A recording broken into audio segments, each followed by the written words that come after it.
Good morning twelfth class.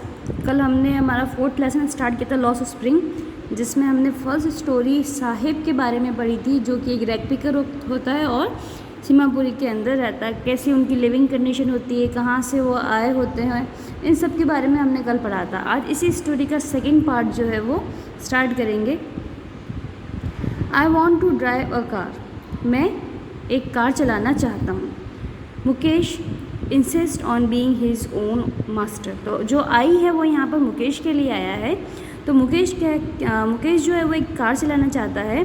Mukesh insist on being his own master. Mukesh जो है वह अपना स्वयं का मालिक बनने पर ज़्यादा जोर देता है, यानी कि वो किसी के अंडर काम नहीं करना चाहता था, वो खुद का मालिक बनना चाहता था।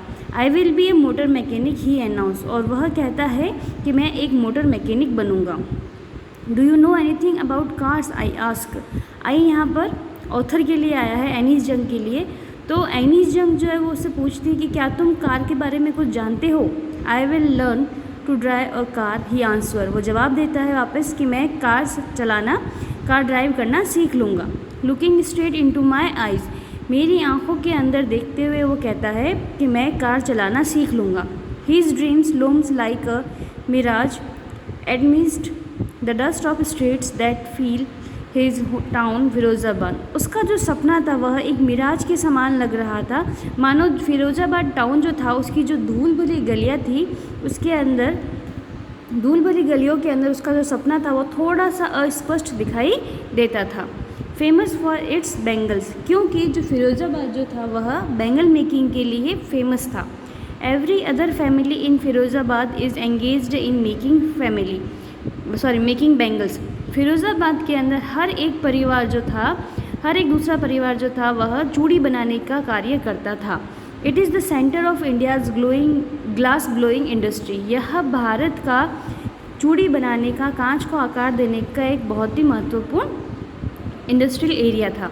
Where families have spent generation working around furnace. जहाँ पर परिवारों ने अपनी कई पीढ़ियाँ जो थी वह भट्टियों के पास काम करते हुए बिता दी थी। वेल्डिंग ग्लासेस, चूड़ियों को जोड़ते हुए, कांच को जोड़ते हुए। Making bangles for all the women in land it seems. मानो ऐसा लगता था कि फिरोज़ाबाद की जितनी भी औरतें जो थी, जितनी भी वुमेन जो थी वह चूड़ी बनाने का काम करती थी। Mukesh family is among them. Mukesh का परिवार भी उनमें से एक था। None of them know that it is illegal for children like him to work in the glass furnace with high temperature. उनमें से कोई भी नहीं जानता था कि मुकेश के जैसे बच्चों का इतने हाई टेम्परेचर के अंदर भट्टियों के पास में काम करना एक गैर कानूनी कार्य है। In dingy cells without air and light. उन अंधेरी गंदी कोठरियों के अंदर बिना हवा और बिना लाइट के वहाँ पर काम करना, ये सब गैर कानूनी था। That the law, if enforced, could get him and all those 20,000 children out of hot furnace where they slog their daylight hours. अगर वहाँ पर किसी तरह का कोई कानून होता तो वह मुकेश के जैसे 20,000 बच्चों को जो दिन के उजाले के अंदर दिन भर जो है वह इतनी मेहनत करते हैं गर्म भट्टियों के पास में, वहाँ से उनको बाहर निकाल के ला सकता। Often losing the brightness of their eyes. और ये जो बच्चे होते हैं वो अपनी आंखों की जो रोशनी होती है वो भी खो देते थे। Mukesh eyes beam as he volunteer to make me home. Mukesh जब मुझे अपने घर पे लेके जा रहा था तो उसकी जो आंखें हैं वह चमक उठती है। Which he proudly says is being rebuilt. तो जैसे ही वो मुझे अपने घर पे लेके जाता है तो उसकी आंखें जो है वह चमक उठती है और वो मुझे बड़े ही गर्व के साथ भी कहता है कि उसका जो घर है वह रीबिल्ट हो रहा है, यानी कि पुनः इसको बनाया जा रहा है। We walk down stinking lane choked with garbage. हम उन बदबूदार गलियों से निकलते हैं जो कि गार्बेज, कचरे से पूरी जाम पड़ी थी।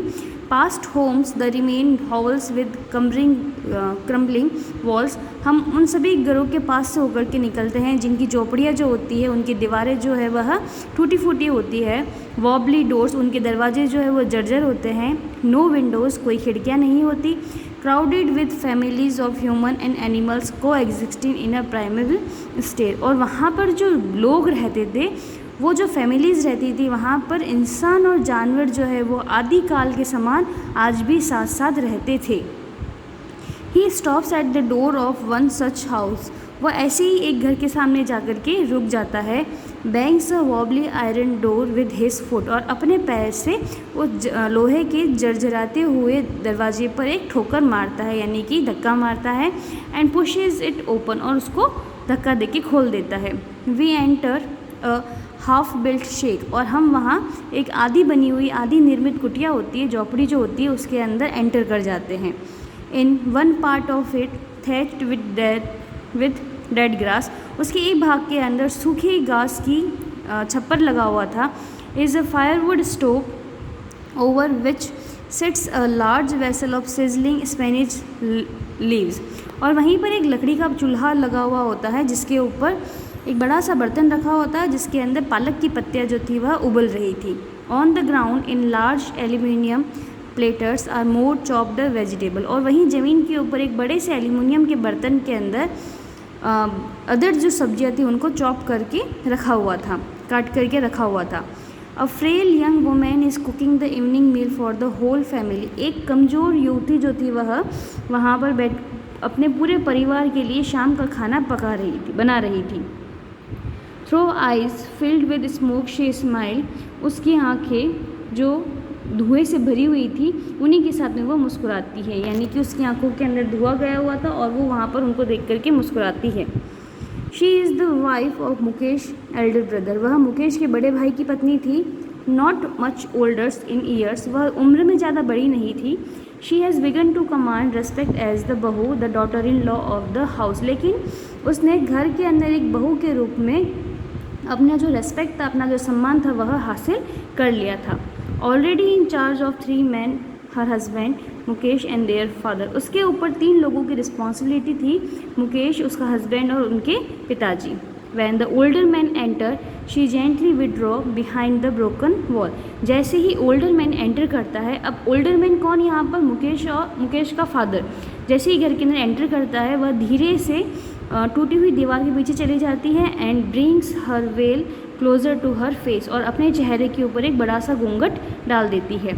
As custom demand daughters in law must veil their faces before male elders, जैसा कि रिवाज होता है कि जैसे जब घर के अंदर कोई बड़े व्यक्ति एंटर करते हैं तो जो घर की बहुएं होती है वह अपने चेहरे के ऊपर एक घूंघट डाल देती है। In this case the elder is an impoverished bangle maker, और यहाँ पे जो एल्डर मैन एंटर हुआ था वह एक कंगाल और शक्तिहीन बेंगल मेकर था। Despite long years of hard labour, इतने सालों की कठिन मेहनत के बावजूद, फर्स्ट एज अ टेलर, पहले तो उसने एक टेलर का काम किया था, देन अ बेंगल मेकर, उसके बाद में वो एक बेंगल मेकर बना था। He has failed to renovate a house, वह अपना घर जो था वह रिनोवेट कराने में असफल रहा था, यानी कि वह अपना घर जो था वह ठीक भी नहीं करवा पाया था। Send his two sons to school, और नहीं अपने दोनों बेटों को वह स्कूल भेज पाया था।